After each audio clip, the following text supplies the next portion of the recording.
And there were times she would open her eyes and I knew she needed everyone to be quiet. She would look at me and I just knew. I had this connection with Mom, and she with me. Though she had this connection and bond with all her kids, it seemed different with me.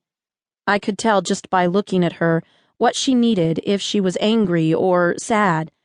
We could talk, Mom and me. She was and still is my best friend. I told her everything. And she told me things too. One love was her love of poetry. As a gift she received during Christmas of 1963 from my sister Carol, gave her a book of poetry called The Best Love Poems of the American People. I got my gift of writing poetry from my mom. These poems that I have written are in memory to her, Ella Fern Lowe Schmidt. This is to keep her alive in the hearts of all her children, grandchildren, great-grandchildren, and yes, even her great-great-grandchildren. But mostly, to share the blessings of God's Word that she showed me in her everyday life. One time, Pastor Philip Eves of Shepherd of the Valley, our church in Arizona, had asked if we knew what Mama's favorite holiday was. I thought and went over all the things she enjoyed about all of the holidays. We were trying desperately to figure out which would have been her favorite. Pastor Eves said, "Every day was a holiday to your mother." Ah, yes. How true his statement was. So, in love and memory of your mother, keep every day a holiday, and most importantly, keep God and His Son every day in your heart. Thank you, Mama, and thank you to all mothers everywhere that pray and cry and laugh with their children. May God forever bless you. When I held her hand. She lay so quietly, her eyes were slowly closing. I knew her time was near. I did not want to let her go. I wanted to hold on till the end of time.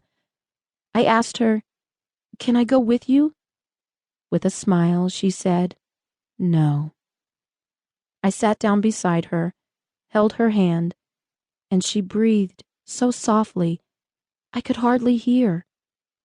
Yet her breathing sounded like music, playing quietly, softly in my ears. She is my mother, a gift from God. I wish I could have been her all in all.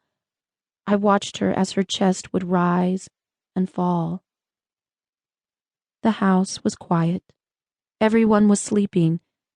Yet I could hear the soft music as if being played by God's holy angels. I looked into her face, and my mind began to trace. I wanted to remember this night.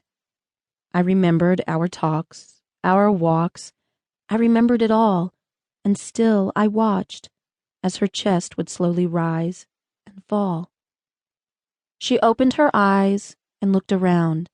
Then she looked at me and asked, "Do you see him?" With a smile that shined like the sun. "Can you see the angel God has sent to welcome me home?"